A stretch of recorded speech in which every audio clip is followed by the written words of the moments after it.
ready? All right, it's a few minutes after 7 o'clock, so we'll open the meeting. I'll call it to order. Would you call the attendance? Commissioner Kay? Here. Commissioner McCarthy? Here. Commissioner Wegley? Here. Commissioner DeBoer? Commissioner Dill? Here. Vice Chair Marson?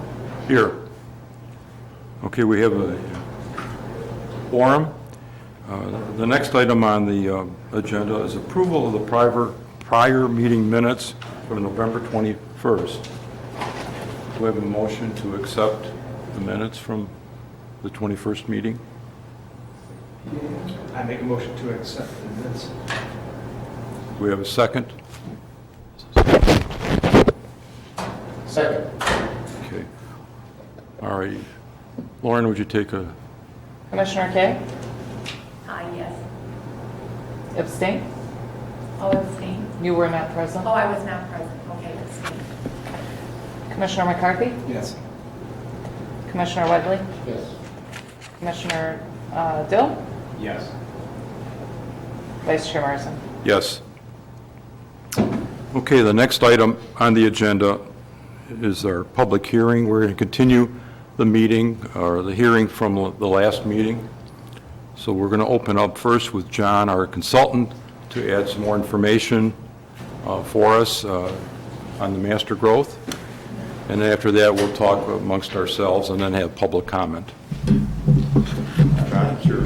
Chairman Marson. So again, just for the record, my name is John Houseel with Houseel Levine Associates, or Village's planning consultant, working on the Western Growth Area Master Plan. I've worked with the Village on a variety of planning and zoning related matters for more than the last 20 years, so pretty familiar with the Village. So I'm going to walk through real quickly. It's some of the same information that we went over last month. We want to give residents another chance to comment, ask questions, and then we've got a little bit more information about some concepts of conservation development and development densities based on questions from last time.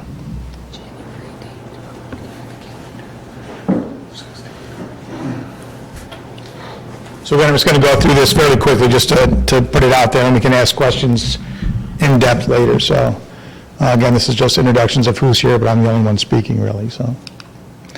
Again, so a recap of the meeting that we held on November 21st, where we went over the plan. We went over the Western Growth Area, the study area in general, that you see it up there on the boundary agreement, or you see the agreement study area for the Western Growth Area. We went over the core principles that are enumerated at the beginning of this project, and I'll just read them off here, that they're beginning part of the plan.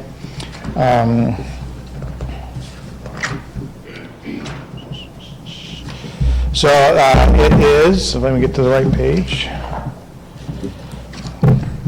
the sort of respect for the natural environment. The natural environment is one of them. High quality development, to make sure that the economics work of the development, both for the development and primarily for the village as a whole and existing residents. Connectivity, we didn't want an isolated development out west. We wanted to have connectivity for anybody who lived out there. And the overall character of development needed to be reflective of the overall quality and character of Palos Park. We did a detailed market overview. We presented the market results in a detailed market study that are on file with the village. The plan hits all the highlights, but we looked at single-family, multifamily, single-family attached, office, commercial, retail, service. We looked at a broad spectrum of different uses to find out what the capacity was, what the trends were, where the gaps were in the service area, to make sure that any recommendation was a viable development. We went over very quickly a residential framework, housing choice, conservation design, and different housing types. One of the principles of this plan was to provide a range of housing options. So it isn't all just one type of housing, but it's meant to be flexible enough to accommodate a variety of different housing types for aging in place, for different age demographics, for different price points, for different product in terms of lifestyle, whether it be a single-family detached home on an acre, or a townhouse or a villa in a more of a mixed-use center around the golf course center, or any combination thereof.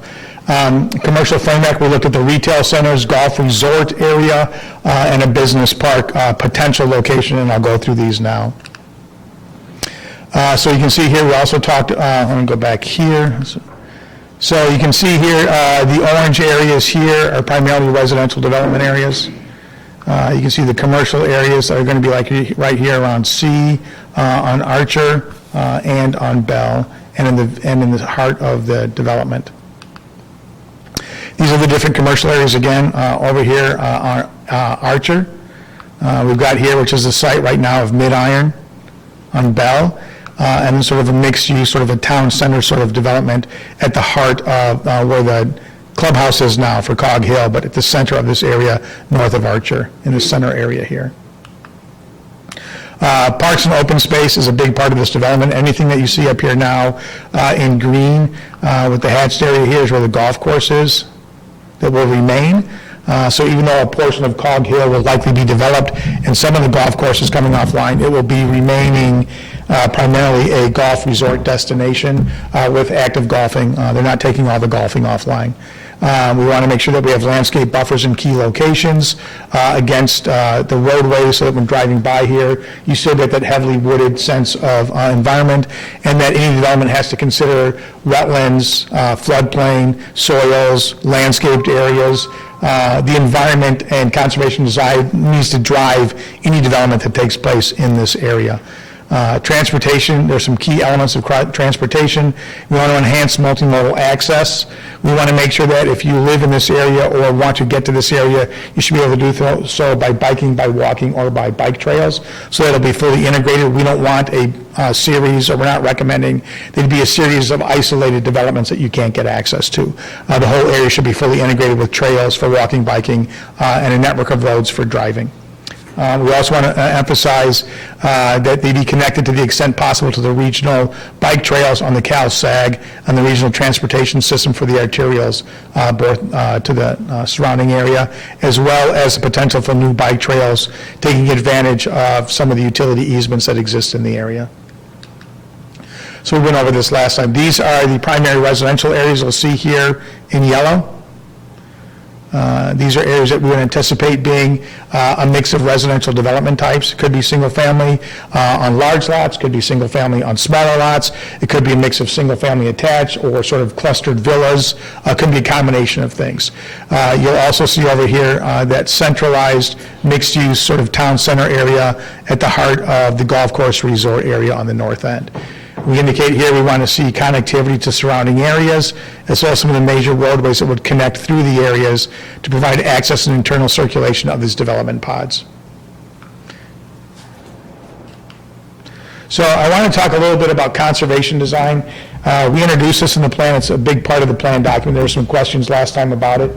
Conservation design is a notion where development takes place, where conservation of natural areas or habitat or wildlife habitat or mature stands of trees or ecological systems are the design driver of that development. So you're not just coming in like you would on an agricultural field and sort of clear-cutting it, putting development over the whole thing. A big part of Palos Park and a big part of the Western Growth Area is characterized by a lot of environmental assets and a lot of environmental features. Any development that came forward as a PUD would have to demonstrate they're using conservation design techniques to protect that and integrate it into the design of the development, as opposed to just ignoring it and developing it over the top. I think it's important to state that at the beginning, this plan, even though we show sort of a plan, there is a land use plan, a comprehensive plan for the entire village. There has been for 20 years or 14 years. This area, this Western Growth Area, is identified in your existing comprehensive plan as an area that at the time of annexation, a plan has to be developed for this area. And what is it, 3 years ago, this area was annexed into the village. So it is now an area that is annexed into the village that does not have a plan for it. So if development were to be proposed out there right now, there's nothing to guide that development. So we now have a new area in the village that does not have a plan that provides guidance. So now that it is an area in the village, the burden is on the village to get a plan adopted to help guide development as development is proposed over the next several decades. And this would be a development that would take place over several decades in pieces. And each development that came forward, as it came forward, would have to come forward for its own plan unit development approval process.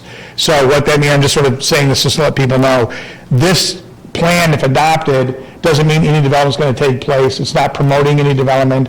It's not approving any development. What it says is this is to help guide decision-making. So if 7 years from now or 5 years from now, somebody comes in with a proposed development, the property would have to be signed, residents would have to be legally notified, there'd have to be a notice in the paper, there would be a public hearing at the Plan Commission, there would be a recommendation from the Plan Commission that would then go to the village board and a decision made at the village board. So the plan, if adopted, doesn't approve any development. It's just a plan. Any development would have to get approved on its own merits after the fact. So conservation design is a couple of different things. It preserves areas of open space and natural features. That's its biggest driver. It allows pockets of more intense development as opposed to sort of, for instance, as opposed to saying, let's have a big 100-acre area with lots of wooded trees and some wetlands and just ignore the natural features and just put development over the entire site. If you identify the most valued natural features, you take the development, don't allow it in those areas, and you concentrate it into the areas where it might be allowed without impacting any of the natural amenities. So you have pockets of more intense development because it allows you to protect or conserve areas of the natural environment. Can be a density neutral across the site, maintains desired gross density, and can promote a broader housing diversity while preserving open space. Because you're allowing denser clusters of development, it provides an opportunity for more product. It's a great different tool for environmental preservation. Associations then would then govern all the natural areas as opposed to having them be not under private ownership. Village services 1 acre lot size was historically due to the need to provide land for well and septic, but now with areas being serviced, including the western growth area by utilities, there isn't the need for well and septic, so there isn't the driving need of the 1 acre for a infrastructure need capacity. So here's the fundamental concept of conservation design, if you will. So this is not a western growth area piece of property. This is an illustrative development example. So the area over on the left is the same area. The example on the left shows a creek. It shows wooded areas with the dark green, and then prairie are typical areas in the lighter green. And it shows if you were to come in here to subdivide the whole thing, put in a looped road, sell off all the parcels, and then every parcel was then owned by an individual. If a detached home, it would look something like that.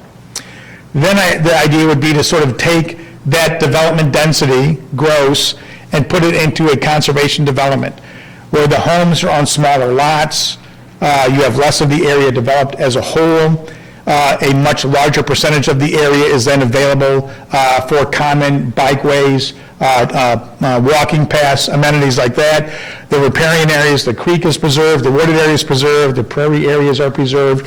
So you'll get the same number of units on the overall site in a different configuration.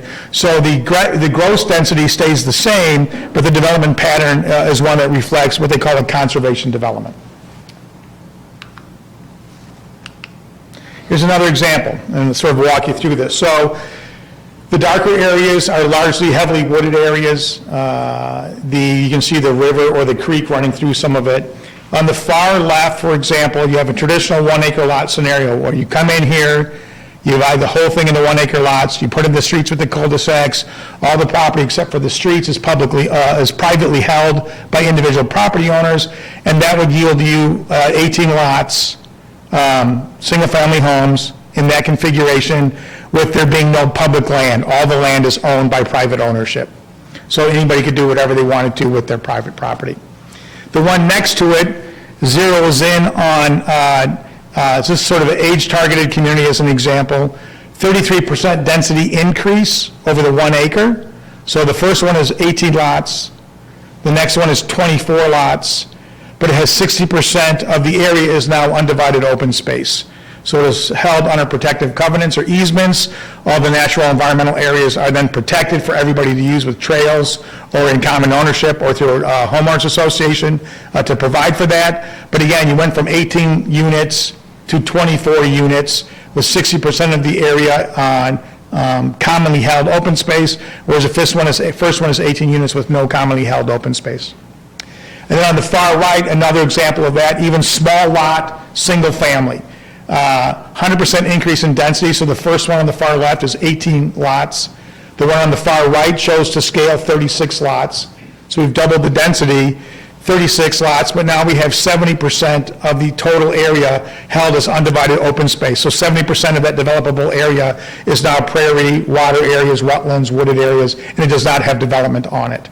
So you preserve 70% of that for conservation design, and you double the number of residents total, as opposed to the 1 acre lots where the entire property is held through private ownership. So that's an example of, an illustrative example of different ways conservation development can manifest.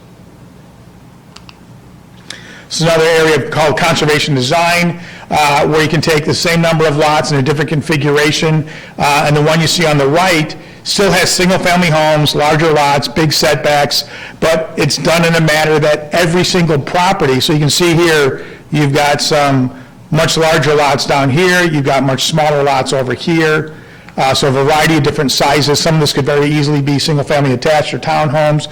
But here, the only public area is the street, which is typical. Everything is privately held except a detention pond. Here, the way you have these open space corridors going throughout it, every single property or development parcel is immediately adjacent to common open space. So every single property has immediate access to a commonly held protected open space. So again, simple design parameters that we're proposing be incorporated into the plan for any development that comes forward in the future. So we want to give you some local examples of conservation development or regional examples. So Prairie Crossing is one, mix of single-family and condominiums. So single-family and multifamily condominiums. Lot sizes range from 5,000 to 15,000 square feet. Total number of units is 411. There's 359 single-family lots, 52 condominiums. So the residential in this development is 135 acres, or 20% of the site. Commercial properties or industrial properties are 73% of the 73 acres, or 11%. And open space for this development is 470 acres, or almost 70%. 69% of Prairie Crossing is held as common open space, while at the same time accommodating 135 single-family or acres with 359 single-family homes and 52 condominiums on this development pad, plus commercial. They've protected almost 70% of the area and the natural features. So the gross density of this is 3 dwelling units per acre. This is the site plan for that development that was approved. So it shows all the different open spaces and the way they've clustered development, again, away from the roadways, but back into the site for development. And this is sort of what it looks like. This is fully built up. This was built quite a while ago. So again, it's not the exact same area that we're talking about in the Western Growth area, but it shows an extremely large area, like a lot of the areas on the Western Growth area, whether it be Ludwig Farms, whether it be Cog Hill, whether it be Glen Eagles or Mid-Iron. And it demonstrates how, rather than just dividing the whole thing with homes everywhere, they cluster them on smaller lots, preserving the majority of the area as open space. And this is an example within the region where they've done this. So this is Prairie Crossing. So these are photographs of actual Prairie Crossing. There's some of the head point area for the multifamily, and these are just different areas next to the single-family homes, the bike trail, the water features, the homes sort of nestled in along these beautiful natural areas, as opposed to chopping it all up into just single-family homes. They preserve these large naturalized areas for everybody to enjoy. And they do that by sort of clustering development in tighter packed areas. So one of the things that we talk about as well is trying to promote a range of housing product. And it can go toward a lot of things. Attracting people to the Palos Park community that may not want to own a single-family home yet, but want to sort of come into the community as a young professional. Aging in place, people who have lived here their whole lives, that maybe they no longer are able to or want to maintain a single-family home, but they want to stay in the area with all their friends and family, to give them a housing choice beyond just a single-family detached home on 1 acre. So current housing market trends, there's a decreasing demand for luxury homes on large lots. That's not true just in the immediate area, the Chicago region, the state of Illinois, but across the country. There's a real focus now in terms of neighborhood amenities, which is what buyers are now really looking for. Developers have primarily built 1- and 2-bedroom units, which can appeal to both empty nesters and young professionals as to really large homes. There's a demand for aging in place, Again, that's for senior populations who want to stay in the community but no longer stay or are able to stay in the home they're in right now. A study suggests a greater need for senior housing with amenities right now, retirement amenities right now. And there's a few options in Palos Park for some of these entry-level housings and aging in place, but not a lot. So we're going to go through some of these. So housing choice, the plan recommends desired gross densities ranging from 3 to 6 units per acre. This could be a combination of 1-acre properties. It could be a combination of that with a senior assisted living or a condominium next to the golf course or a townhome mixed-use villas in that town center area, Cog Hill, in their new town center mixed-use district. So it could be a combination of different products. Village codes permits development within this range right now. Palos Park has several neighborhoods of this density that we're sort of aiming for this mix of in the western growth area. So these are examples of products we would expect to see. So we looked at a couple of existing ones. This is Edelweiss. This is 4 dwelling units per acre right now. This is an example of what this one looks like. There's a photograph of it. You're all familiar with it. This is Brookside. This is 5.6 dwelling units per acre. And this is sort of what this looks like. Again, when you look at it, the number you might say 5.6 seems high. You look at it, it does not look like a dense development. Commons, 5.2 dwelling units per acre.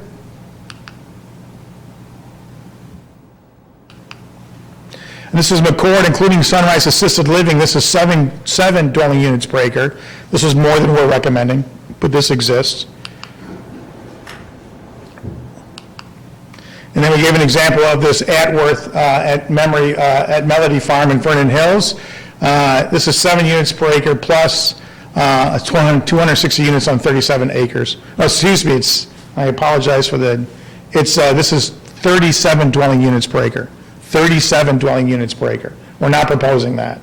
But this is what that type of a product could look like. So if you had a 3-story senior, or this could be like, if you imagine Cog Hill does sort of a downtown area back in the middle of their site with shops and day spas and restaurants and boutiques and townhomes mixed in, could very well look something like that.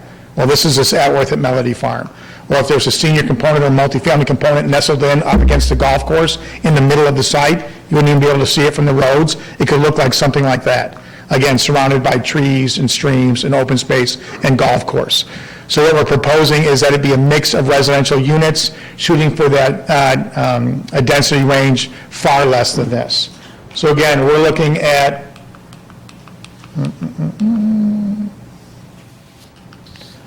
a density range across the full spectrum of the western growth area of 3 to 6, being a combination of everywhere from 1-acre plus parcels all the way down to some sort of mixed use or multifamily, depending on where it is. And then again, these are just the ones you have right now. So even if we look at Palos Park in the western or in the eastern area, Old Palos, you have a combination of single-family homes that are 1-acre lots or bigger. You have more than half the single-family homes are less than 1-acre lots of the single-family existing in the existing Palos Park. And then you have several different PUDs that provide a range of different types of dwelling types at different densities.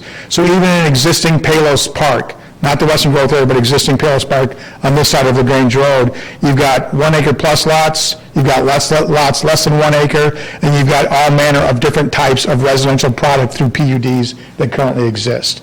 So we'd be looking for densities of less than this in the western growth area, but still a mix with the burden on top of that of conservation design requirements for any development that is proposed.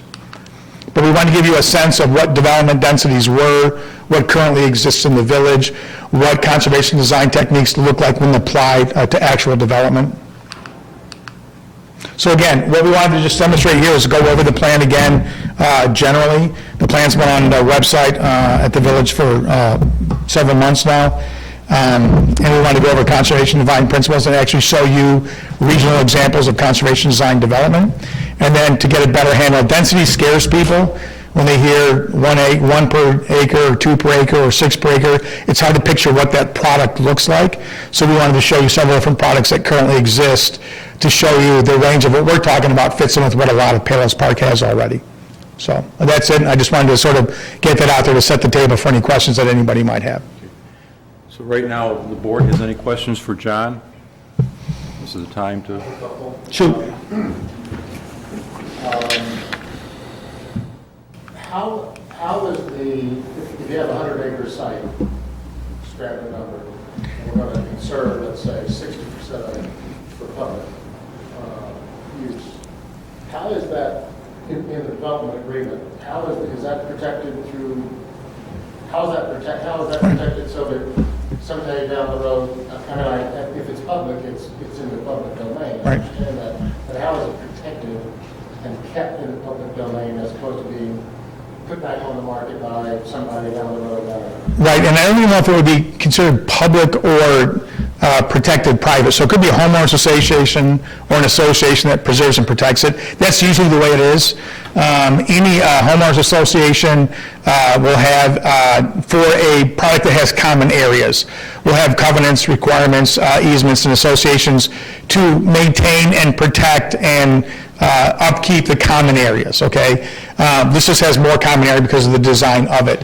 It also, when something gets approved through a planned unit development process or PUD, again, it has to be, they have to meet with the neighbors, they have a public hearing, the neighbors are notified, residents are notified, legal notice in the paper, and there's a public hearing at this board, at this group, before it goes up to the village board. And when you approve a PUD, you're not only approving the text or the language of the application itself, but you're bound by the exhibits that are approved along with the paper. So you will see a site plan, you will see the covenants, you will see the open space, and they wouldn't be able to change any of that unless they came back all through the process again, re-notified everybody, and the village would have to go back and literally undo what was approved years before. So they wouldn't be able to just sell it off or develop it. It would be protected both by the PUD approval process, as that what was approved by ordinance, and it would also be protected by whatever covenants and restrictions are put into place by the people who bought into that development. So it's really protected by two different things. They couldn't just decide to sell it or develop it or to get rid of it as open space. It would be recorded in two different ways. Because I think people would would think that one of the first concerns the public might have is, okay, well, that's okay, that looks really great on paper today, but what about 20 years from now? Right, So I'm concerned about how that's protected. right. The other question, you probably don't know the answer to this, I can probably figure it out myself. Do we actually know what the density is of what we might call Old Palos, like you said, 131st, wherever? Right. East of the Range Road, do we ever know what that number is? I don't know offhand what the gross density of the villages. We could find out, or Old Palos, we could find out. I'm pretty confident, I have to go back and double check my numbers, but more than half of the single-family detached lots are less than 1 acre. Yeah, so the notion that all of Palos is 1 acre plus is not. A lot of it might be 1 acre plus zoning, but that's not what's on the ground. So there's more less than 1 acre lots than there are 1 acre lots or more. So there's a little bit of misinformation as to the way it exists. That would really be an interesting Yeah. number to. But we could work with staff to find that out. We'd have to do a little GIS work to back out. I think that number would surprise me. Yeah, I think it would too. I think it would too, which is why we wanted to show the different PUD developments that currently already exist in the old part, immediately adjacent to and within the context of 1 acre lots and wooded areas and ravines, because it's reflective of what it was here now. We'd even be putting another layer of protection for the environmental areas in anything that would be done out there. We could figure that out, but we'd have to do some GIS work working with staff, but we could get you that number. But yeah, I don't know that off the top of my head, that's for sure, yeah. Yeah. any other questions from the board? Concerns? Okay, next we're going to move into public comment for this meeting. First, anybody that wants to speak, Lauren will swear you in. You can stand as a group, any individuals that will be speaking. Then we ask you to come up one at a time, give your name and address, Just their name. just their name and spell the last name, I'm sorry. And we'll take everybody's concerns, and if there's any questions, we'll deal with those after everybody makes a presentation, and go from there. That's how we did it last time. So if anybody thinks they might even just ask a question, if you could just stand. Yeah, go ahead. Even if you're not sure, But you think you might. let her swear you in. Swear me in. Swear you in. Yeah. All right, do you swear to tell the whole truth, and nothing but the truth this evening? I do. Thank you. Thank you.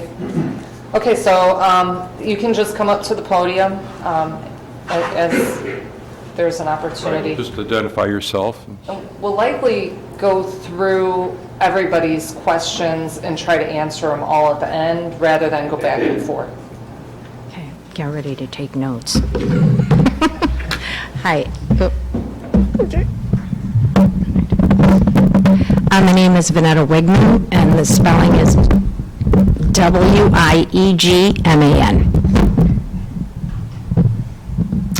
Anyway, I'm glad to see that Nancy's here tonight.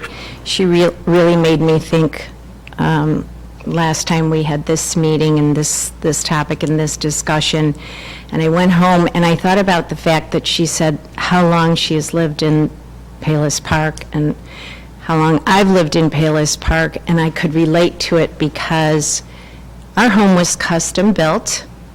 We live on an acre, and we were able to build our home exactly like we wanted it. I didn't have to go to a model. I didn't have to maybe change how my kitchen looked. I was able to do it exactly as I wanted to. That has kept us here for 31 years.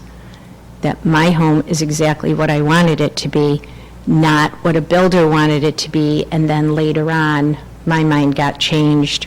My kids grew up and left. It didn't work anymore.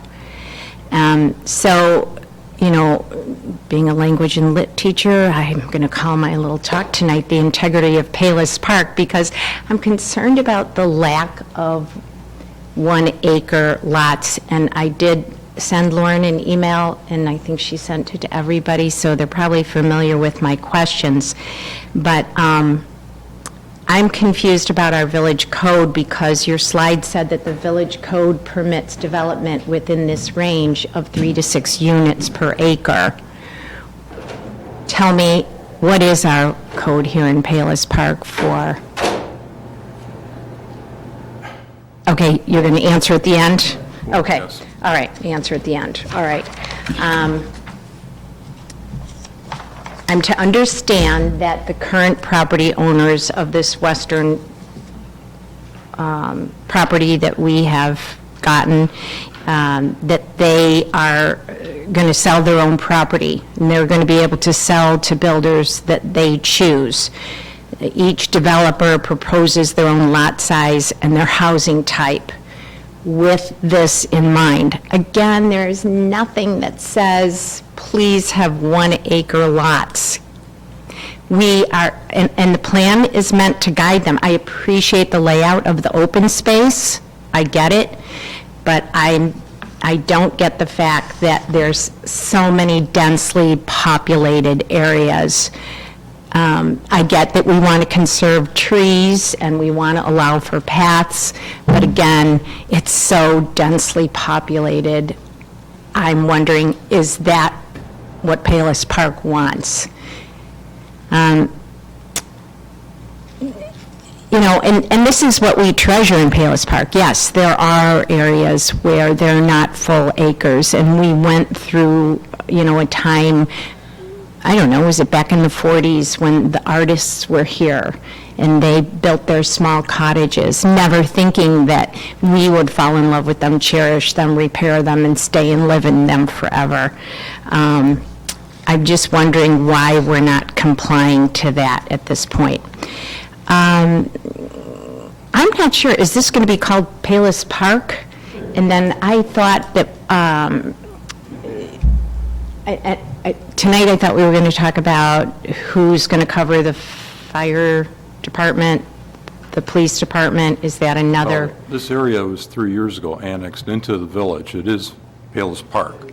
So our police department takes care of it, and the fire departments share it, as I understand, with No. Lamont. No?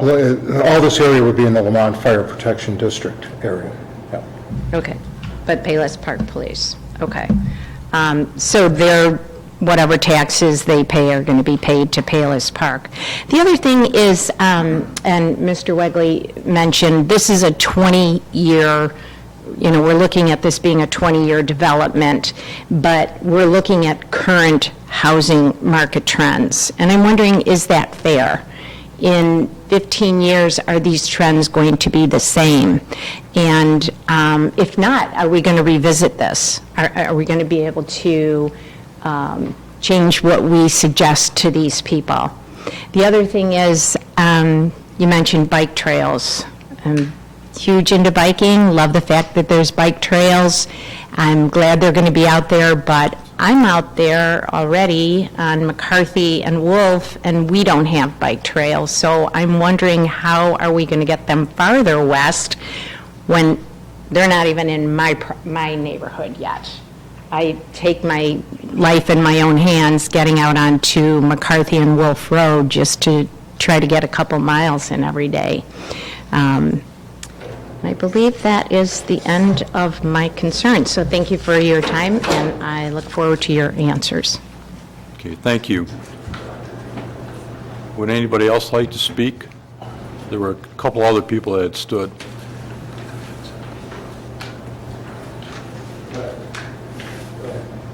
Okay.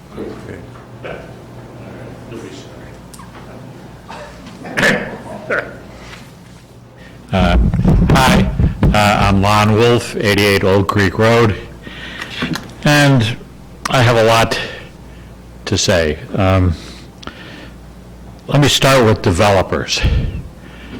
What is the goal of a developer? To make money. Their goal is to squeeze as many units as they can onto a piece of property and sell them. That's their goal.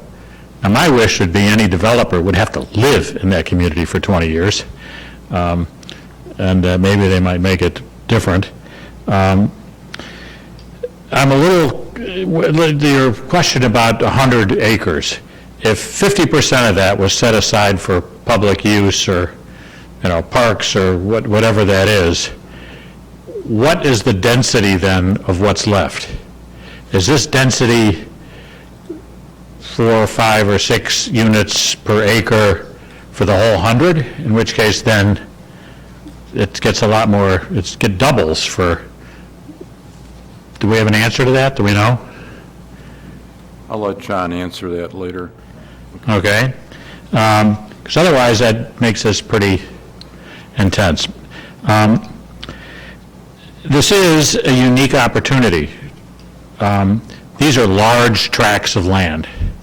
And you can do something bigger and better and more imaginative with a large tract of land than cutting it up into sections.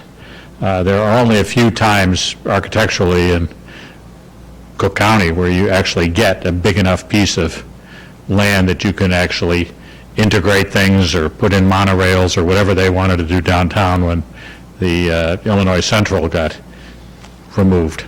And so you have that opportunity here to think outside of the box and think about what could be different. This looks a lot like some of the same.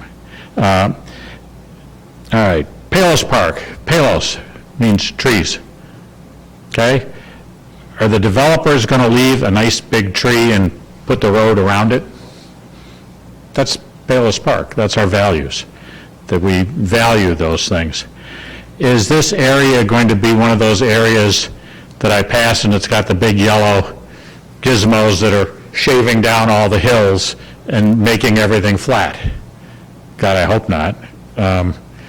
And so how do you protect that the hills that you got, you would build things that fit the landscape rather than changing the landscape to fit how many people you can get per square foot? And so ravines, creeks, I mean, I like some of what I heard with this conservation kind of thing, but the issue is to protect it and to leave the big trees there, have places for more trees, use the sculpture of the land that's already there with ravines and hills and that kind of thing, and work with the contours of the land rather than changing that. And we've got streets. I like some of the things. They had curvy streets. We like curvy streets. We don't like grids. We want to go to Chicago, let's go to Chicago, have a grid system. Curvy streets are good. Curvy streets also are more interesting. They're not the most efficient use of space if you're trying to stick units in, because then you have to change them, you have to shift them, you have to have different directions, that kind of stuff. And so those are just the kind of values that we have here of, I live on Oak Creek Road. It twists all over the place. It works with the hills. There's hills and up, and we have one of the highest points in Cook County, right there in Palos Park. So those are kind of values I'm thinking about. You talked about parks, open land. Sounds great. I'm not sure where the cars go. Does every one of these units have to have a two-car garage? One-car garage ain't going to cut it. Every family's got 2 cars. They're going to be out, they're going to be big parking lots behind that, whereas every unit got to have two-car garage, and that's an indoor garage. That would be an interesting zoning thing. Some of the pictures I saw online were 4 stories. 4 stories. And at least one of the things here was like looking at the Great Wall of China. Did not look like very inviting, or you could get from one side to the other. And then when you get to the other side, is there a big parking lot there? I don't know.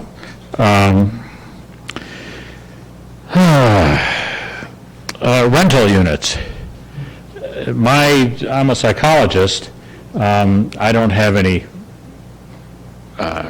published data on this, but in general, people who own things have a greater investment in the community, how they keep things up, what they do with it, as opposed to a absent landlord who can't see what's going on and isn't aware that, people are drug dealers or have loud parties or are parking cars in the street or, whatever, that kind of thing. You have more of an investment if you own it. And so rental issues are, and particularly when you're talking about multifamily units that are 3 stories and, God help us, 4 stories tall. So height of things is an issue too. And what else have I got for you? I thought it was interesting where someone mentioned that this is a product. They're selling a product, okay? And I don't know what the economics are, I don't know what it costs to have a resident here in Palos Park, but my guess is when you add a whole bunch more and their property taxes are going to be less because they're high density, we're going to get less money per person to spend on our recreation and on that kind of stuff. I don't know if that's true, but that would be a concern I would have, because the revenue to support these people and the things they like, the fire, the police, that's got to come from somewhere. And should it come from me on my 2.5 acre lot? I don't know. Gated communities. I don't know what to think about gated communities. I live near Misty Harbor and Shadow Ridge, and those are big, beautiful places. I never go in them because they're gated. They don't do me much good, but at least they're not eyesores. Okay, so, is it better to have a gated community or not? It's just a question. I don't know how to answer it. I'm sort of thinking both sides of that, but who do you want to come in, and what kind of flow-through do you want of the community, the world at large, and people coming, and that kind of thing. The thing that makes my house nice is it goes against a forest preserve. Do we have any of that here that we can make use of that does that? So those are kind of my observations or questions. Thank you. Thank you. You're next.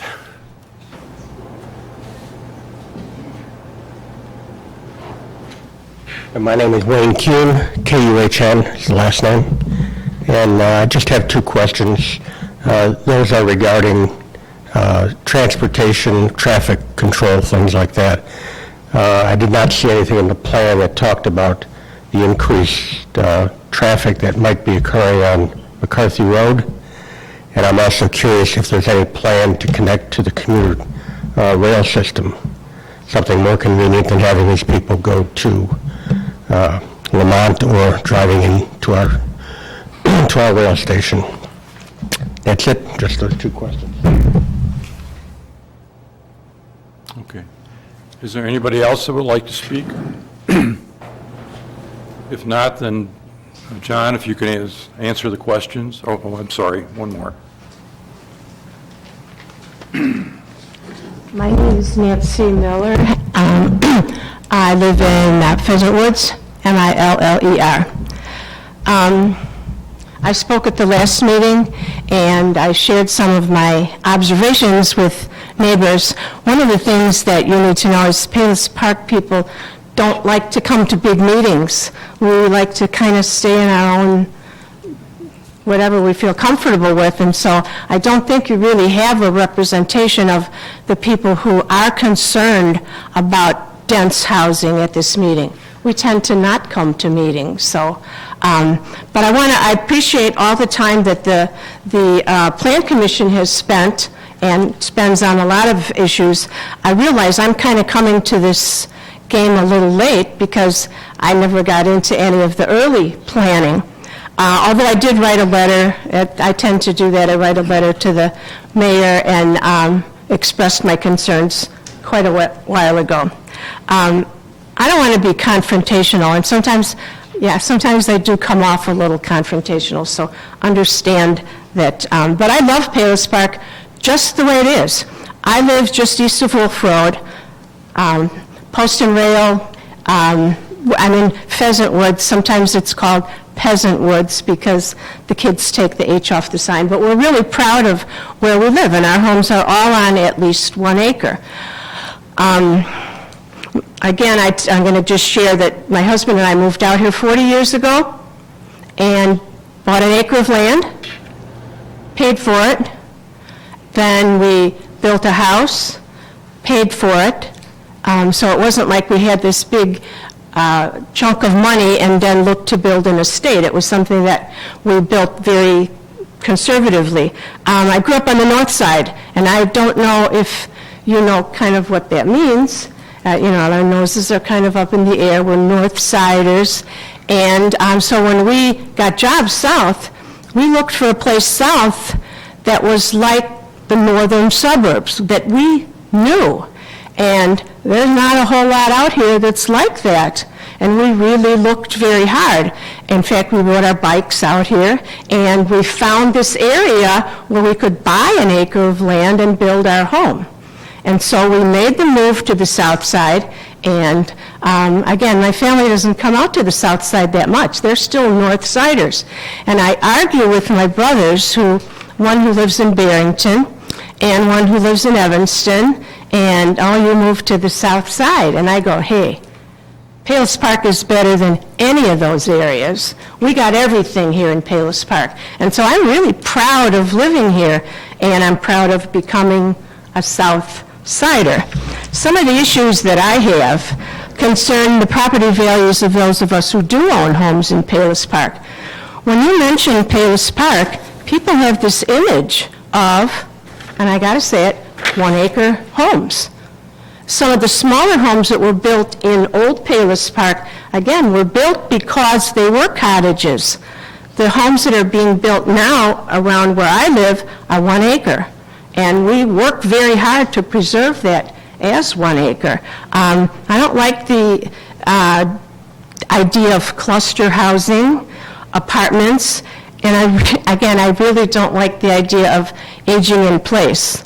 I want to age in my house, and I'll pay people to do the work as long as I can, and then when I can no longer take care of it, I'll move out of Palos Park and let it be an area where families can enjoy exactly what my family enjoyed, 1 acre zoning.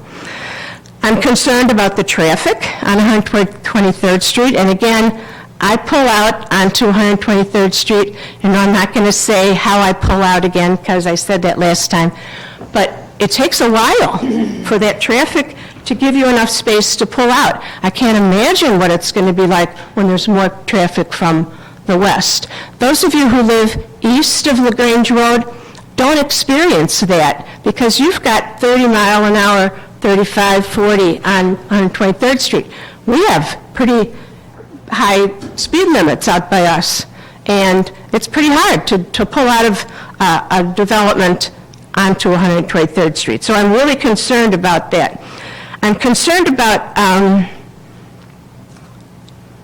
the comparison of the number of residents who will live in the western sector compared to the number of residents who live in what's now Palos Park.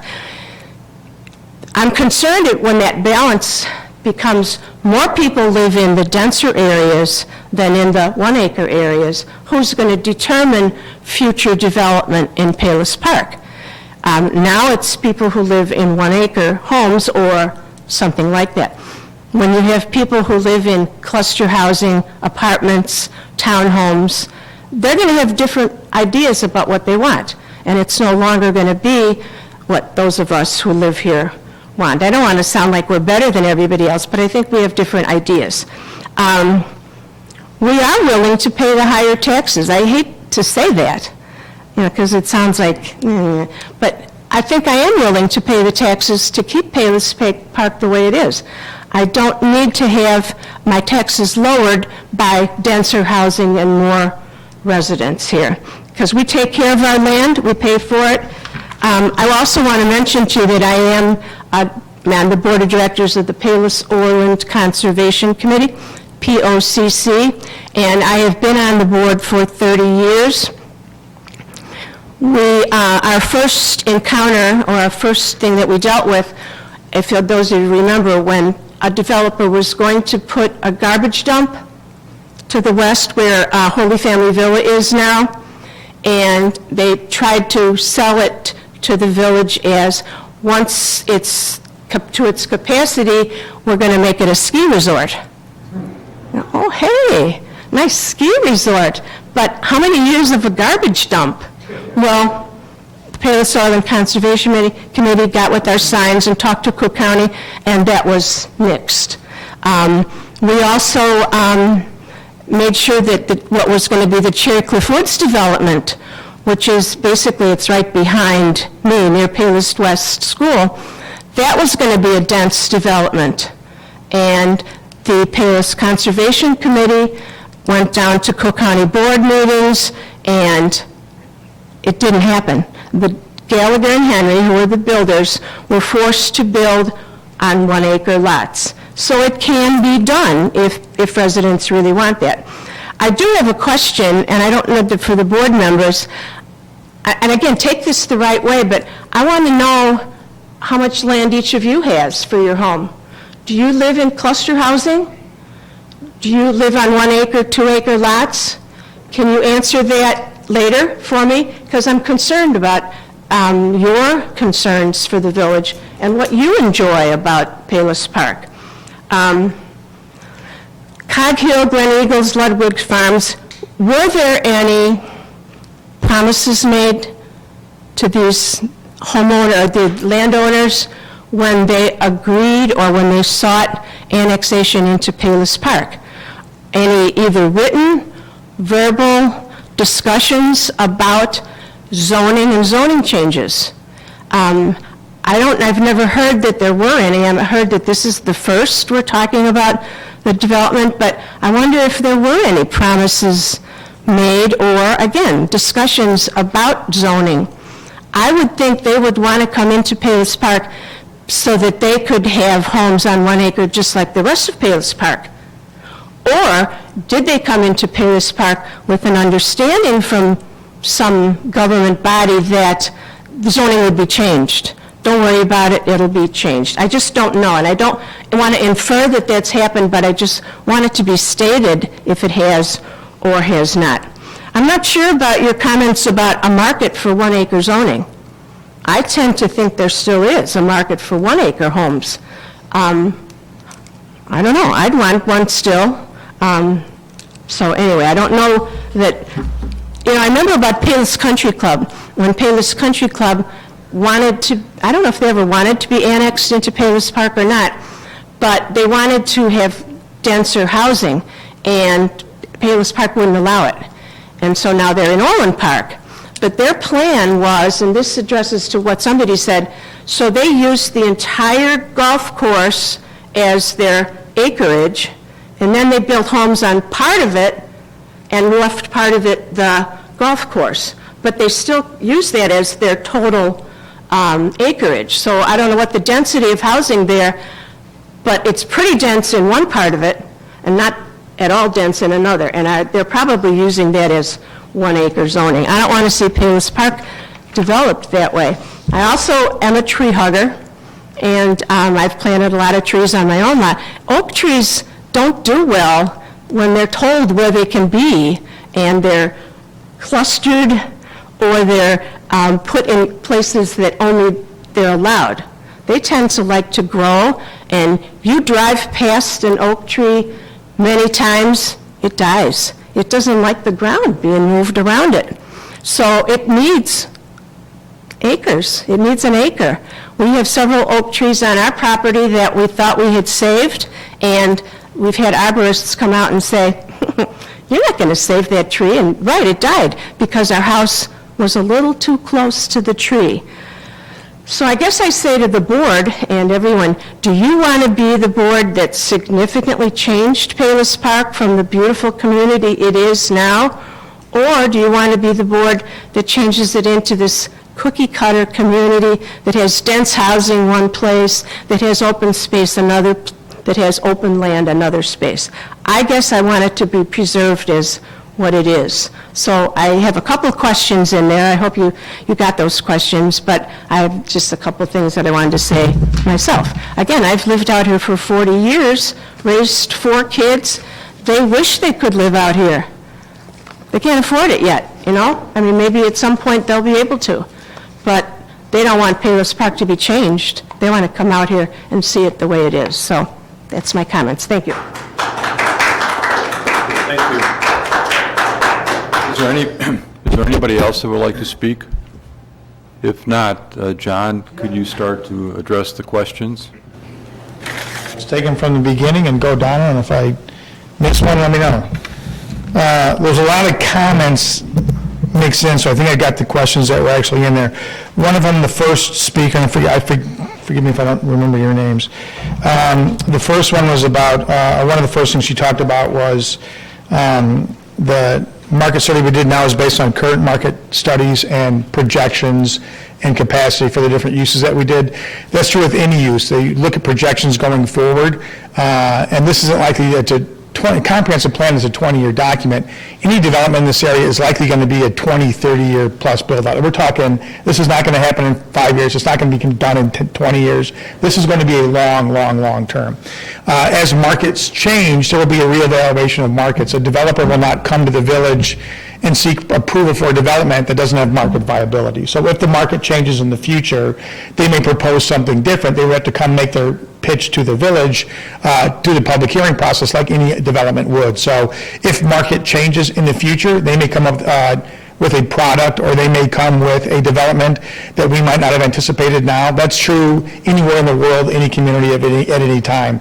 You don't know what might exist in terms of conditions 23 years from now. So a developer at the time proposing something would propose something at that time based on current market. This is based off of projections we have now and market studies we have now, based off of most data sources available in the United States, to provide as much fair certainty as we can in terms of predictable models going forward in terms of development guidance.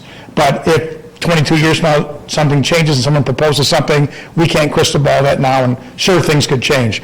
Plans change typically every 10 to 20 years. They're revisited to see if they need to be recalibrated based off of changing conditions. That's very common too. So once adopted, it doesn't mean it's set in stone for life. A community can come back and revisit it whenever they feel the need to come back and revisit it.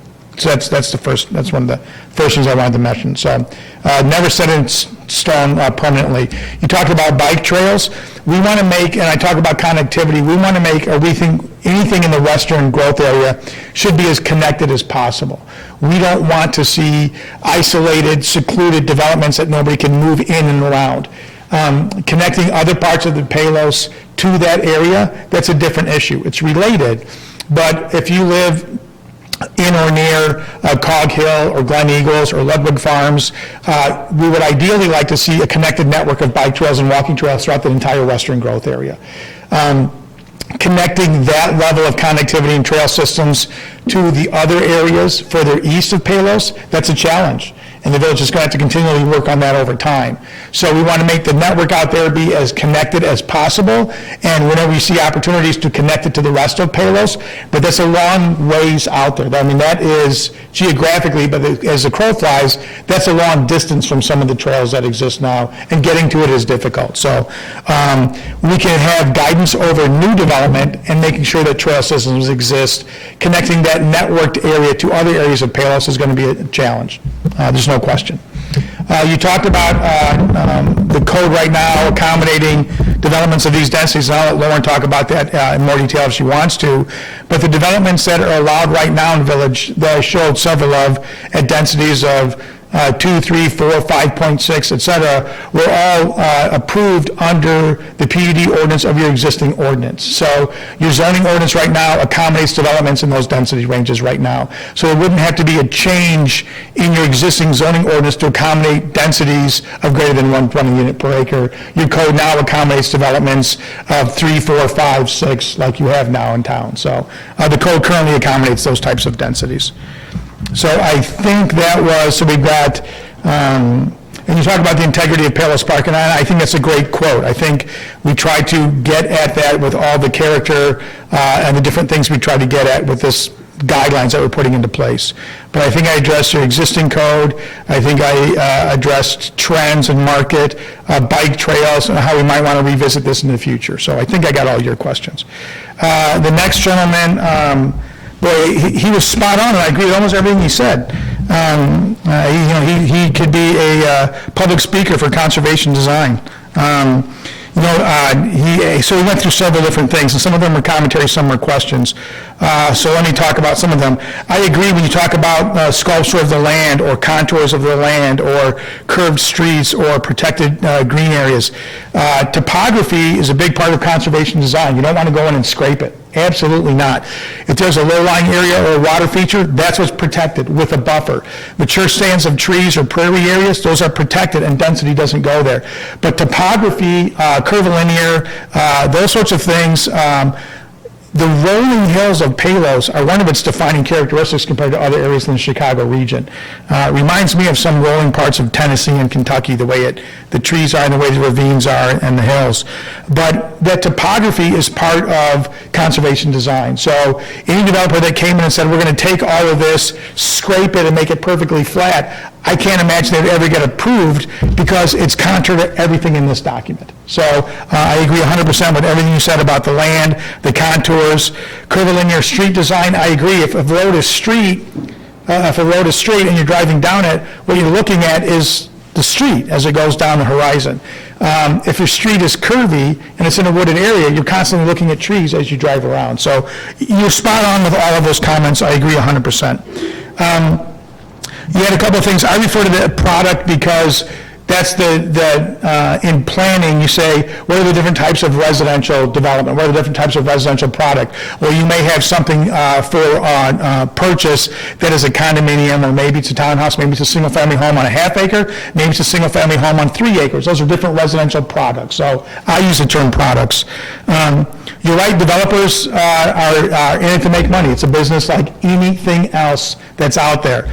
I don't subscribe, some planners do, I don't, to the notion that developers are the dark side and the public sector is necessarily, I don't see them as being at odds.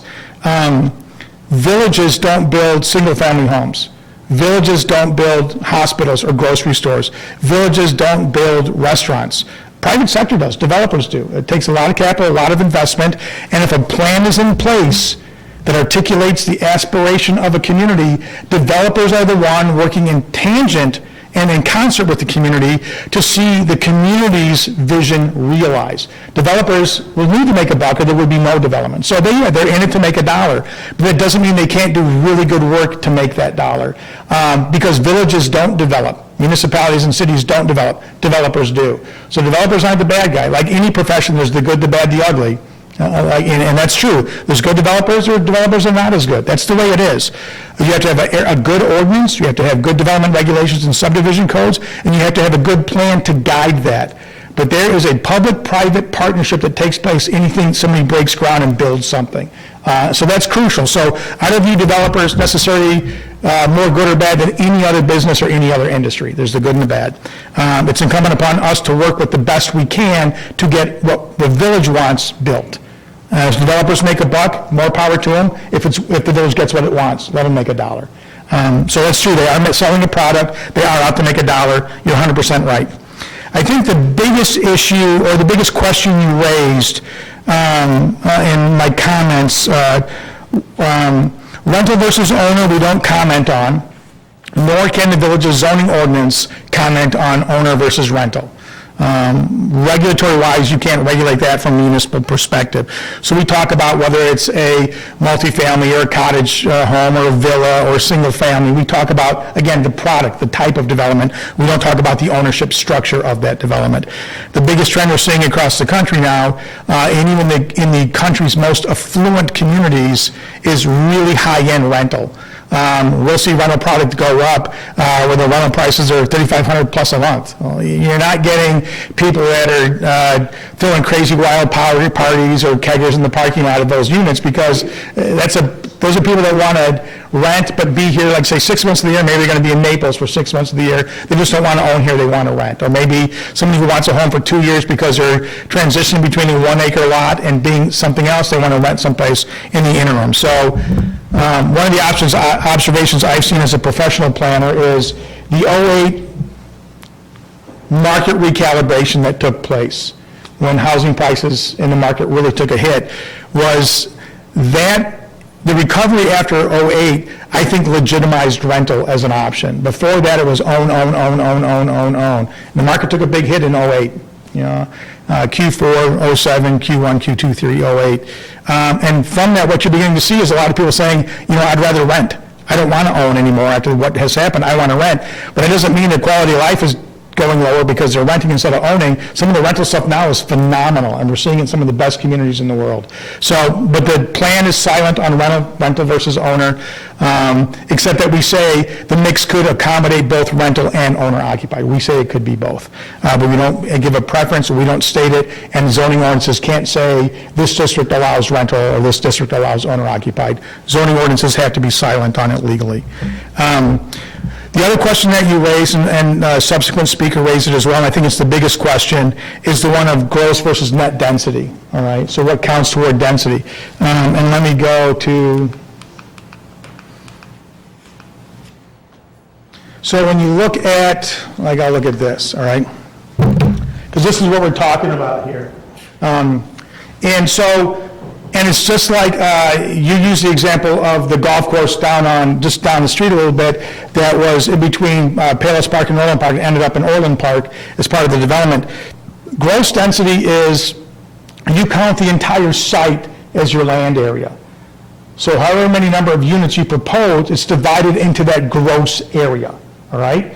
So if you have 100 acres, and you're preserving 70% of it, and you're only developing on 30 of those acres, your gross density is calculated over the entire 100 acres, okay? So if I have 30 units on 100 acres, because it's 31 acre lots, all right? I go in there, subdivide it, curvilinear streets, I create 31 acre lots, say it's a 30 acre piece of property, everybody gets a 1 acre lot, I'm a developer, I'm done. I could go in there and preserve half the land as open space. I could use half the land and have it be half-acre lots, still have 30 half-acre lots. So half the area is developed with half-acre lots, half the area is vacant, my density is still the same as if it was 1 acre over the entire area. So what you're seeing here is, this is, 18 1 acres. So this is an 18-acre piece of property. And in this example, each property has 1 acre carved out for it. So this is 18 single-family homes on single-family detached properties on this roadway system. So that's 1 acre per lot. When I look at these two scenarios, this is 24 lots, this is 36 lots, I'm not just calculating the area that is developed, that density goes against the entire area on all three of these scenarios. all right? So gross density is the entire area. Net density would be like that smaller area that might be, like if I'm preserving 70 acres of 100, I'm only developing on 30, to get a gross density of whatever, the net density of the developed area is going to be much higher than the gross density for the overall site. So you do get to count the area of the entire site put on the smaller area of the developed parcel to preserve the open space. Otherwise, the numbers wouldn't work out. But that's how it's calculated. So whether it ends up being 2 units per acre, 3 units per acre, 40 units per acre, whatever the development is, it is always the entire area divided by X number of units to get your gross acreage. So that's the way they did it in the golf course that you referenced, and that's the way calculations are run. So you know, you count the whole area. So again, I agree with almost everything you said. A lot of it was just like what was important to you, and I agree. And what the village doesn't have now is a plan with this really heavy environmental conservation development protected requirements, and this would have that for the first time. So I think you see a level of conservation protection out there that you don't even see in the eastern part of the village. I think that's most of the question. Height, again, we just showed different levels of density and product, whether it's 2-story, 3-story, 4-story, depending on where it is, you might not even be able to see it. We're not proposing a set height. That would be something that would be proposed as a developer came forward. If they wanted to go back and amend the PUD ordinance, which we are recommending, we're recommending that once the plan get adopted, we put guidelines into place that really heavily guide what development should be like, in addition to the plan. We also recommend going back and revising the PUD ordinance in the zoning code to tighten it up where we need to tighten it up to deliver the quality we're looking for. So we're recommending to go back and change the zoning ordinance to tighten up the PUD ordinance. And then you talked about, let's see, check me if I think I might have had all of it. There is no area that we're talking about in the Western Growth Area properties that are immediately adjacent to a forest reserve. You mentioned you were on 2.5 acres adjacent to a forest reserve, right? I'm just trying to remember everything.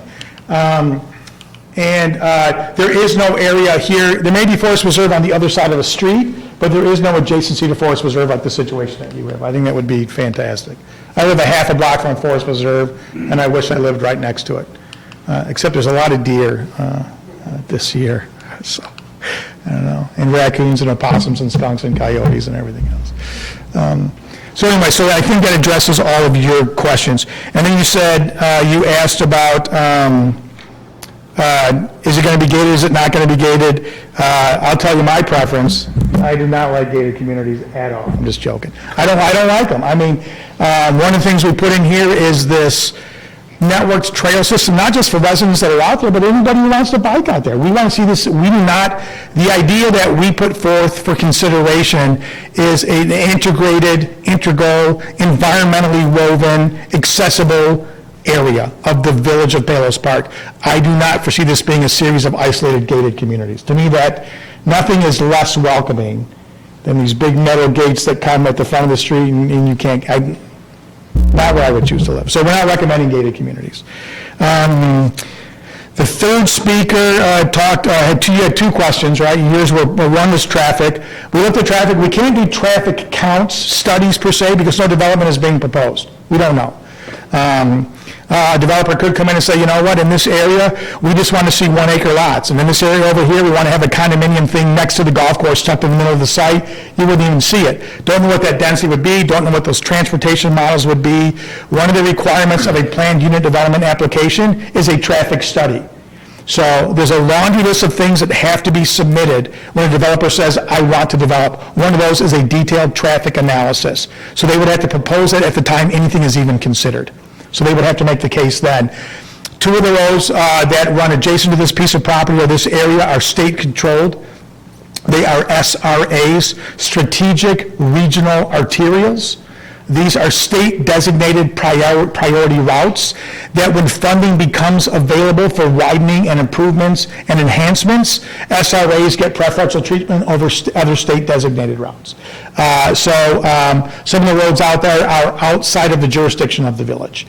Joey McCarthy, 1 Doug Bell Road and McCarthy out there, yeah, are state roads. So we would want to work cooperatively with them to get these areas, to get them improved, to pick up increased demand as development were to occur. We do have in the plan, and I don't have it here, it's online, and you can view it online, on the village's website. We do have some cross-section recommendations for all new roads as part of the development. Landscaped medians, a bike trail like sort of meandering, sort of a low-profile rural cross-section. So we do give recommendations on what the profile of roadway systems should be like within the development, but the big roadways that run adjacent to it are state-controlled SRAs, so. All the way east on 123rd? I don't know how far it goes. Rick, you know how far 123rd is IDOT controlled? IDOT does control all the way down. All the way through? 3rd and McCarthy. That is not an SRA, Bell Road is. Bell Road is, McCarthy is not. right? Archer Avenue is a state route. Right, right. So, It's not. McCarthy is, McCarthy is a How far state. east on all the way. All the way. Harlem? So Harlem, well, it turns in 127th, yeah, that's all, Yeah. as far as I know, that's Yeah. state. It doesn't have a number, it doesn't have a route number, but it's, they plow it, take care of Yeah, it. it's a state, It is part of their unmarked system. yeah. Right. But it's IDOT jurisdiction, so in IDOT-controlled jurisdiction, municipalities can work with IDOT to recommend or to whatever, but ultimately, decisions made on those roadways are IDOT's, so those are challenging. The other one was a question about commuter rail. I don't think the densities would exist to extend commuter rail there. It would be a deviant off the Southwest service line already sort of a challenging line anyway in terms of consistency and scheduling, but there's no plans to create a rail connection from there to here. They would have to go to one of the nearer adjacent stations to get on the line. There wouldn't be any recommendations to we haven't recommended, and it's something that could never happen in terms of infrastructure expenditure and extension. It would have to go to one of the local stations, but there wouldn't be a rail spur devoted to that area. It doesn't fit up with any of the alignment of the Southwest service line. So, I wasn't thinking of spur, I was thinking of station in that area or access to it. no, I suppose if and again, the densities just aren't going to be there, the numbers aren't going to be there. In some locations that are far enough, you might have a kiss and ride or something like that where you could park and take a shuttle to the station. Maybe they could do something like that, but you have to get to you have to be at a fairly considerable distance for the ride individually to be a real burden, or parking to be a burden when you get to the station, or a density at which they say, boy, I'm just going to leave my car here, and I'm going to jump on a shuttle with 18 of my buddies, and we're going to take the shuttle into the station. So something like that could manifest over time, but we're not recommending that. I don't think that the numbers will actually ever get there. They might, but, so those were your questions. Most of the comments you made were comments, not questions, and from what I could decipher, you had two, and they were for the Plan Commission to respond to, or village staff. One was, where do you guys live, on what type of properties, and that was the question asked. And the other one was, were any promises written or verbal made at the time the annexation was agreed to? And those are questions not directed to me, I couldn't answer either of those. But out of what you talked to, those were the two things that were questions versus comments. So that's everything I got. Hopefully, I've addressed what you said. I tried to write things down the best I could. Yeah. Garages and costs. Good question. So costs have to be incurred by the developer. There's going to be cost in providing utility extensions out to the area. Like I said, the fire protection district is provided by Lamont, not Palos. Police protection will be provided by Palos. But one of the core principles of this plan is the economics of development, that if you live over here, development over there comes on the back of your tax burden to get that development off the ground. So it will generate revenue. That revenue needs to come into the village. That needs to set off, that needs to be a revenue offset for whatever services are required of the village to provide that area with development. So it's not a burden over time. So it's not a revenue negative. So that's one of the fundamental, one of the 5 core concepts here is that economics, that it work from a development perspective. Parking, different residential types require different parking demand. Everything is going to have to be parked. Anything that is a single-family detached or single-family attached is going to have an enclosed, we'll have a garage, an attached garage. That's fairly typical. And so anything, a townhouse, a villa, a duplex, a ranch, single-family detached, whether it's 1 acre or half acre or a quarter acre, will all have garages. Whether they're 2-car or whatever, don't know. It depends on what the developer is proposing. My guess is it'll be market viable. There'll be 2-car garages. And any sort of project that is a multifamily, like a condominium, or if there was a senior assisted living or whatever, that would have to have parking needed to accommodate those needs as well. Again, likely all to be enclosed, depending on the price point or rental point of a multifamily. It could have a surface parking lot behind it. But if it's the higher end stuff, would likely have to have enclosed to meet the market points for what you expect if you pay a lot for rent, either mortgage or rent. You want enclosed secured parking. If it's lower end of the high price point for more of a moderate, it may have a surface parking lot as part of the building. But everything will have to propose building to accommodate the needs of its use.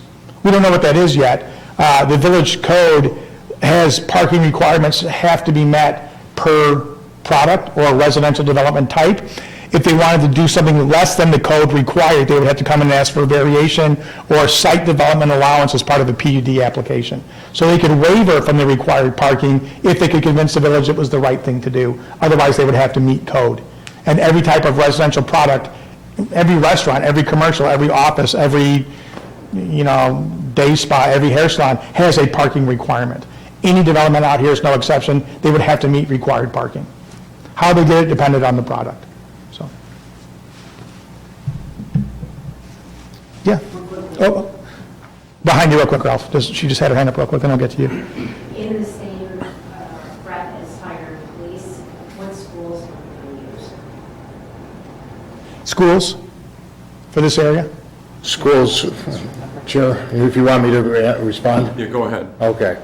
The schools are the Lamont School District, both the 112A and the Lamont High School District has jurisdiction over those properties. They currently collect taxes on those properties, even as they're not developed. So those homes will not be in the Payless school districts? No. No. School districts and municipal boundaries are usually two different things.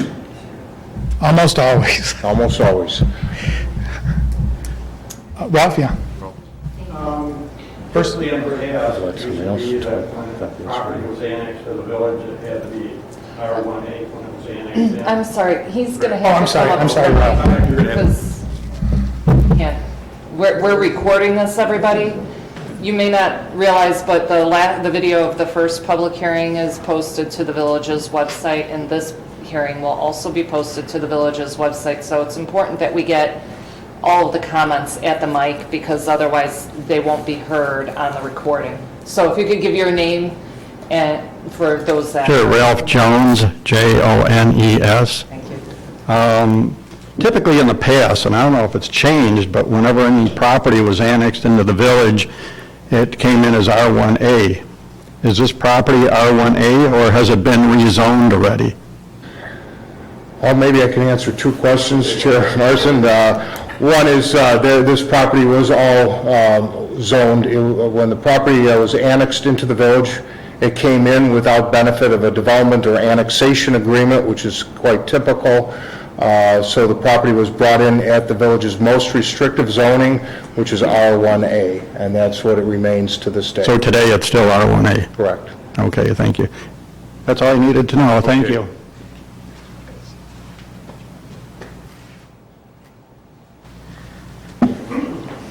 Any All more right, so- questions for John, or did we answer all your questions? All right. No? Nancy, you had an open question for the board. I do live on a lot that's less than an acre. It's a half acre. It's a half acre. I live on a lot You that's know, you can choose not to answer.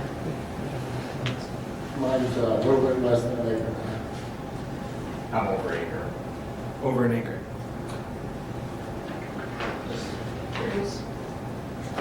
And my second question was, Ms. Miller, again, up at the microphone. They're recording, so you got it. Okay.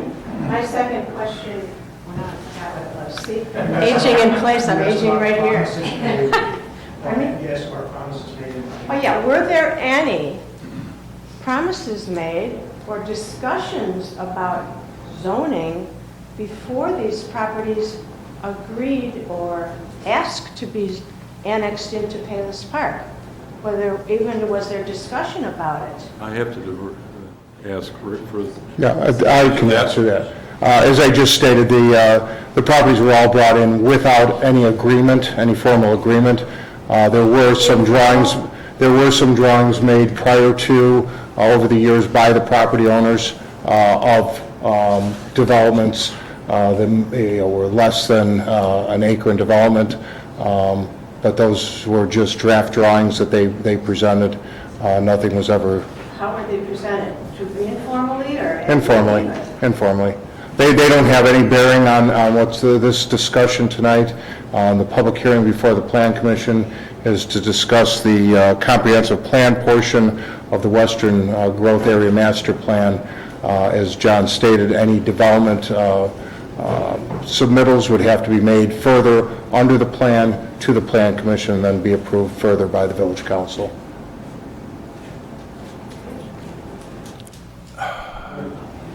You have to address the chair. Well, okay. If you could go up to... Ralph, you're going to have to get up mic. there. Thanks. Was there a financial impact study ever done on this property being annexed? I know they had talked about it and I had never seen one, but I'm just curious if it was ever done. John, can you answer that? Oh, and there is hope, it's still R1A zoned.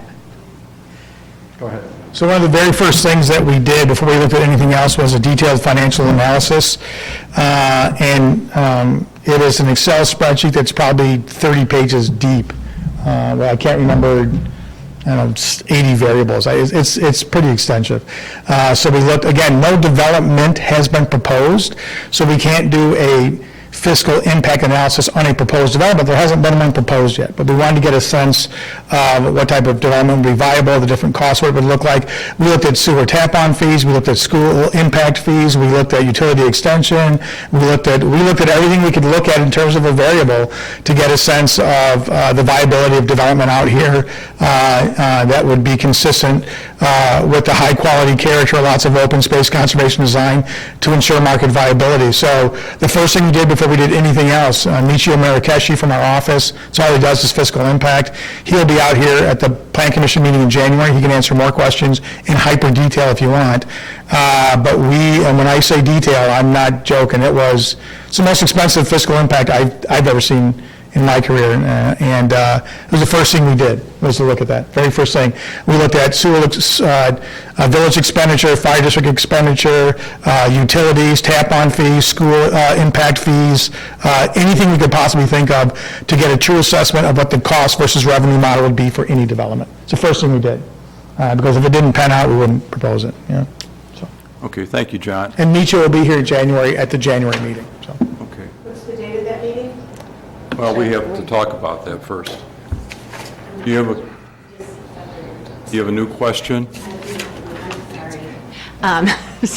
You're bringing up more questions.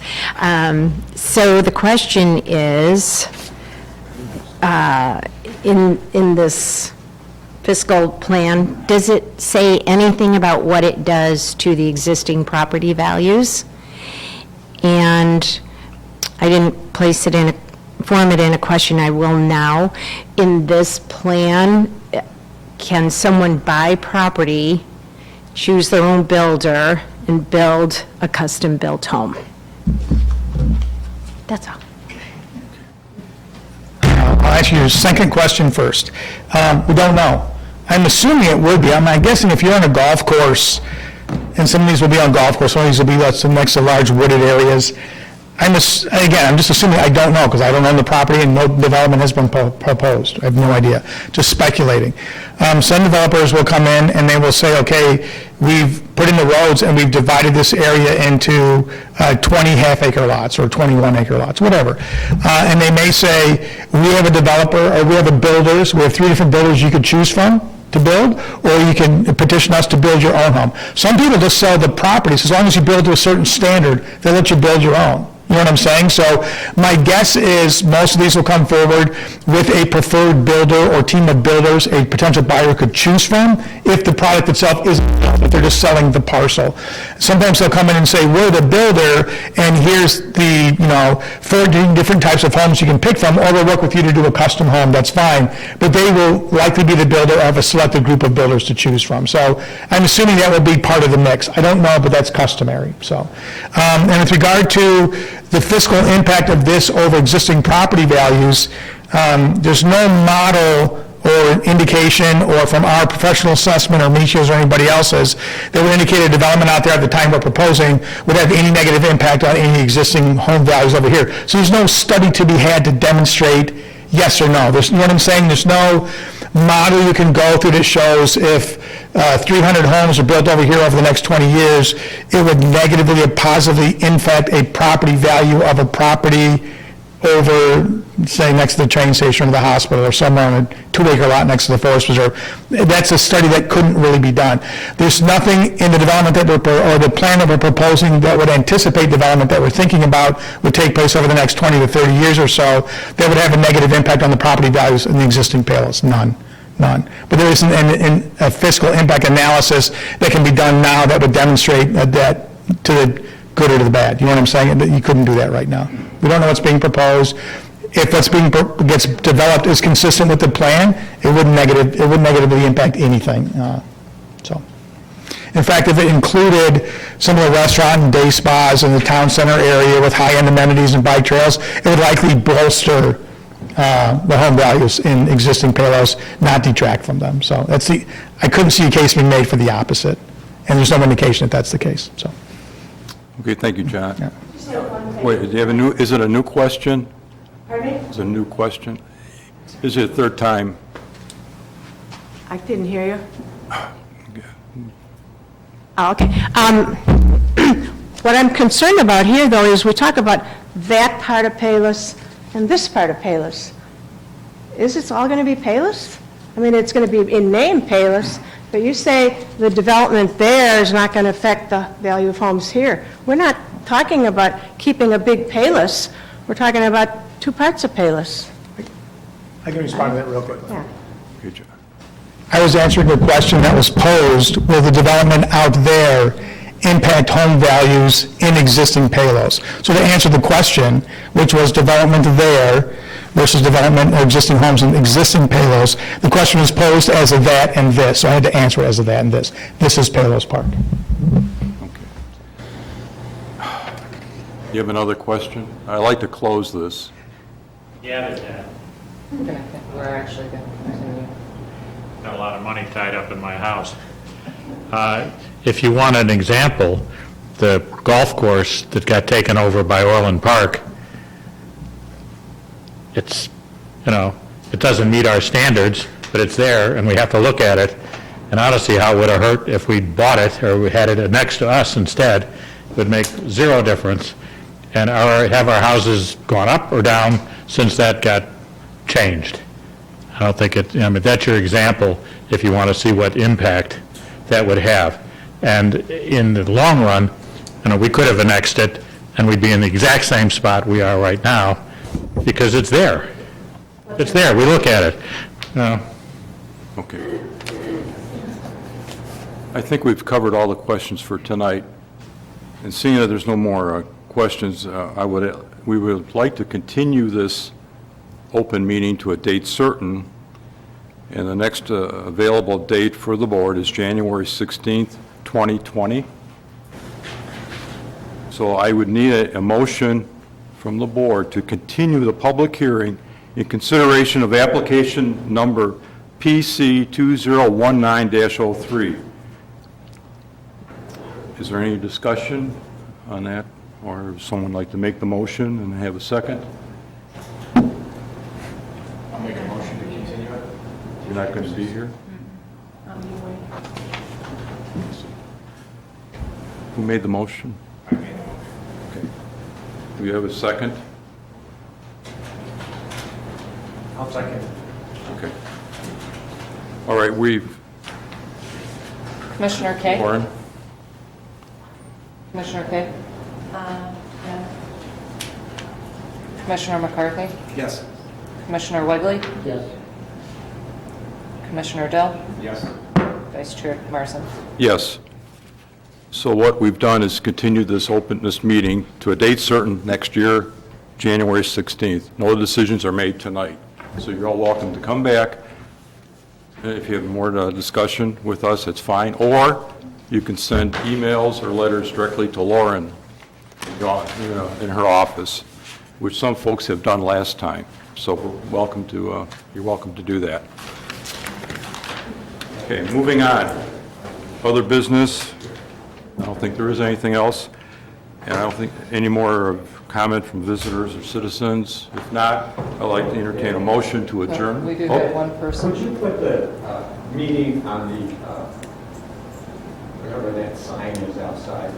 Right now, they're advertising for basketball, adult basketball. Oh, you mean I think something this important should have something out there saying that there's a meeting going to be in January, whatever it is. Because all people do not look at the site of the internet. Okay. Rick can take care of that. May I say something before we close? Sure. I think that what we should all be looking at this as is think of it as a bicycle with training wheels. I'm not saying that this is what's going to happen. What we're doing is just leading us down a path, hoping that we keep our balance. And everybody, these things are going to have to be voted upon. They're going to have to be revisited. Buildings are going to have to be looked at.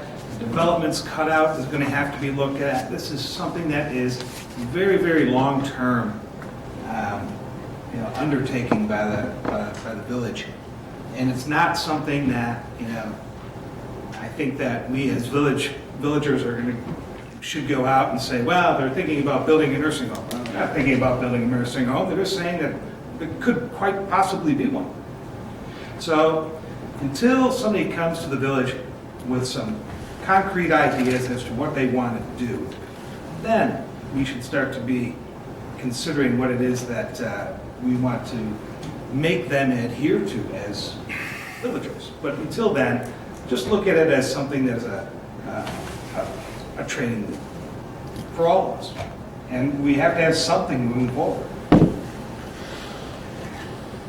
Thank you. Any further comments? Would anybody like to make a motion to adjourn the meeting tonight? Second? I'll second. All in favor? Aye. Against? Motion carries.